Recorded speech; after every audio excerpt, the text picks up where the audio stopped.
Alkene Adventures, a journey into unsaturated hydrocarbons. Hey everyone, welcome to the wonderful world of alkenes. I'm super excited to guide you through this fascinating topic. Get ready to dive into the realm of unsaturated hydrocarbons. Alkenes are organic compounds that contain at least one carbon-carbon double bond. This double bond is what makes them so reactive and interesting. Think of them as the adventurous cousins of alkanes. Let's zoom in on that double bond. It's not just any bond. It's a special one consisting of a sigma bond and a pi bond. The sigma bond is strong and stable, while the pi bond is a bit weaker and more reactive. This pi bond is the key to understanding alkene reactivity. It's like a little energy pack waiting to be unleashed. This unsaturation is what sets alkenes apart. Naming alkenes might seem tricky, but it's actually quite logical. First, identify the longest continuous carbon chain containing the double bond. Then, name it as you would an alkane, but change the ane ending to ion. Number the carbon chain so that the double bond gets the lowest possible number. Indicate the position of the double bond with that number before the alkene name. For example, but 2-ene. If there are substituents, treat them just like you would an alkane nomenclature. Don't forget to specify their position and name them accordingly. Practice makes perfect, so let's do some examples. Alkenes exhibit a special type of isomerism called cis-trans isomerism, or geometric isomerism.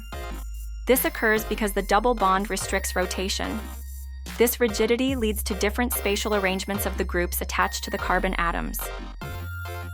In cis isomers, similar groups are on the same side of the double bond.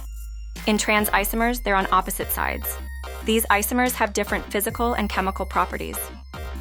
Cis-trans isomerism is crucial in many biological systems. Think about vision, where the isomerization of retinal plays a key role. Isn't that amazing? Alkenes generally have physical properties similar to alkanes with comparable molecular weights. They are nonpolar and insoluble in water. Their boiling points increase with increasing molecular weight. However, the presence of the double bond can slightly affect these properties. For example, cis isomers tend to have lower melting points than trans isomers due to packing differences. These subtle differences are fascinating. So how do we actually make alkenes? One common method is through elimination reactions. These reactions involve removing atoms or groups from adjacent carbon atoms to form a double bond. Dehydration of alcohols is a classic example. By heating an alcohol with a strong acid catalyst, we can eliminate water and form an alkene. Another method is dehydrohalogenation, where we remove a hydrogen halide from an alkyl halide. These reactions are essential tools in organic synthesis. They allow us to build complex molecules from simpler ones. It's like playing with molecular Legos. Alkenes are known for their reactivity, primarily due to the pi bond. Addition reactions are characteristic of alkenes. In these reactions, atoms or groups add across the double bond, converting it into a single bond. Hydrogenation is the addition of hydrogen to an alkene, converting it into an alkane. Halogenation involves the addition of halogens like chlorine or bromine. Hydrohalogenation is the addition of hydrogen halides like HCl or HBr. Hydration is the addition of water, typically requiring an acid catalyst. These reactions are incredibly versatile and widely used in industry and research.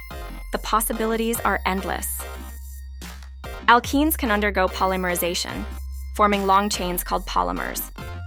This process is incredibly important in the production of plastics and other materials.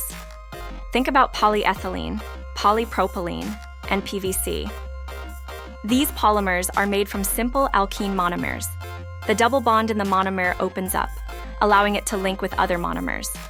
Polymerization is a cornerstone of modern material science. Alkenes are everywhere. They're used in the production of plastics, pharmaceuticals, and various other chemicals. Ethylene, the simplest alkene, is used to ripen fruits and vegetables. Propylene is used to make polypropylene, a common plastic. Alkenes are also important intermediates in the synthesis of many complex organic molecules. They truly are essential building blocks of our modern world. So, there you have it, a whirlwind tour of the alkene world. From their unique double bond to their diverse applications, alkenes are truly fascinating compounds. I hope you've enjoyed this journey as much as I have. Remember, chemistry is all about understanding the building blocks of matter. Keep exploring, keep learning, and never stop being curious. Thanks for joining me on this alkene adventure. Until next time, happy chemistry.